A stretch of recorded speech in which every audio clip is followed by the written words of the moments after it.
Assalamualaikum warahmatullahi wabarakatuh. Perkenalkan, kami dari kelompok 1 DNA yang akan mempresentasikan hasil PowerPoint kelompok kami yang berjudul DNA terhadap penyakit hemofilia.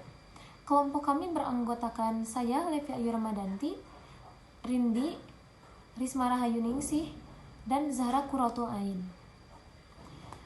Di sini kami akan membahas mengenai abstrak yang akan dibacakan oleh Rindi, penjelasan yang akan dibacakan oleh Risma Rahayuningsih, dan metode yang akan dibacakan oleh Zahra Qurratul Ain, serta terkait gambar-gambar yang akan dijelaskan oleh saya sendiri. Abstrak, informasi genetik terus-menerus diserang oleh agen perusak intrinsik dan ekstrinsik, seperti spesies oksigen reaktif, radiasi atmosfer, bahan kimia lingkungan, dan kemoterapi. Jika modifikasi DNA harus berlanjut, hal ini dapat berdampak buruk pada polimerase DNA atau RNA, menyebabkan runtuhnya garpu replikasi atau terhentinya transkripsi, atau dapat berfungsi sebagai cetakan mutagenik selama reaksi sintesis asam nukleat.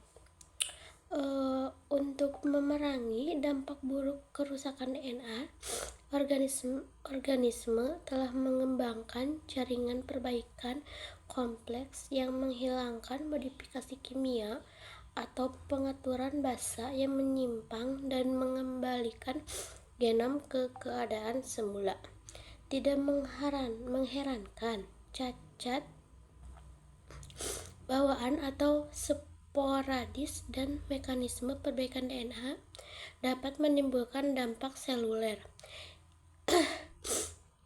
yang mendasari penyakit dan penuaan, seperti transformasi, apoptosis, dan penuaan. Dalam tinjauan di sini, kami membahas beberapa kelainan genetik yang terkait dengan kerusakan perbaikan DNA, mencoba menarik korelasi antara sifat akumulasi kerusakan DNA dan titik akhir patologis, yaitu kanker, penyakit saraf, dan penuaan dini. Nah, di sini ada penjelasan hemofilia. Hemofilia adalah kelainan pendarahan di mana darah tidak membeku dengan baik. Darah mengandung banyak protein yang disebut faktor pembekuan, yang dapat membantu menghentikan pendarahan setelah cedera atau pembedahan. Orang dengan hemofilia memiliki jumlah faktor 8 dan faktor 9 yang rendah, yang merupakan faktor kunci yang bertanggung jawab untuk pembekuan darah normal. Metode diagnostik molekuler. Diagnostik molekuler merupakan pengujian untuk menganalisa penanda biologis secara genomik atau proteomik untuk mendapatkan informasi kesehatan atau penyakit pasien dalam diagnosis klinis. Beberapa diagnosis laboratorium yang digunakan untuk menunjang pemeriksaan hemofilia yaitu yang pertama ada esai kadar V8 atau 9. Ada esai kadar V8, faktor 8 atau V9. Faktor 9 adalah uji laboratorium yang digunakan untuk mengukur jumlah atau aktivitas faktor koagulasi 8 atau 9 dalam darah. Faktor 8 dan 9 merupakan protein yang berperan penting dalam proses pembekuan darah. Pengukuran kadar atau aktivitas keduanya sering dilakukan untuk mendiagnosis gangguan pembekuan darah seperti hemofilia, dan juga untuk memantau pengobatan atau perawatan pasien dalam kondisi tersebut. Hasil dari esai ini memberikan informasi tentang kemampuan darah untuk membeku dengan baik dan membantu dokter dalam menentukan langkah-langkah pengolahan yang sesuai. Yang kedua ada esai sitogenik.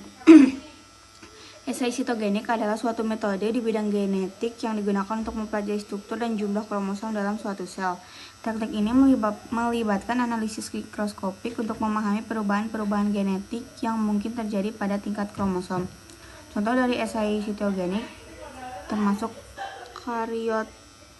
karyotyping, FISH atau fluorescence in situ hybridization, dan CGH atau comparative genomic hybridization.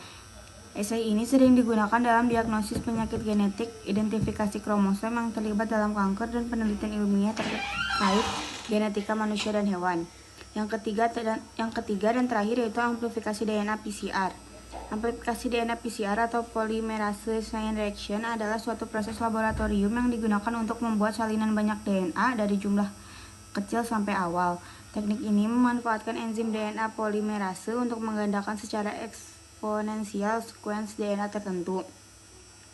PCR terdiri dari serangkaian siklus termal yang melibatkan pemanasan dan pendinginan sampel DNA, memungkinkan replikasi target DNA secara efisien. Amplifikasi DNA PCR digunakan dalam berbagai aplikasi termasuk analisis genetik, identifikasi penyakit infeksi, pemurnian DNA untuk analisis lebih lanjut, dan banyak lagi. Teknik ini telah menjadi alat penting dalam penelitian genetika, diagnosis medis, dan bidang-bidang lain yang memerlukan produksi cepat dan spesifik DNA. Masuk di materi terakhir, yaitu ada penjelasan terkait gambar-gambar. Untuk gambar-gambarnya bisa dilihat ya, di sini ada gambar-gambar contoh dari penderita yang terkena penyakit hemofilia. Di situ ada contoh anak kecil yang terkena penyakit hemofilia, yaitu ada seperti luka di bawah mata, lalu ada juga yang terkena hemofilia di siku lengan.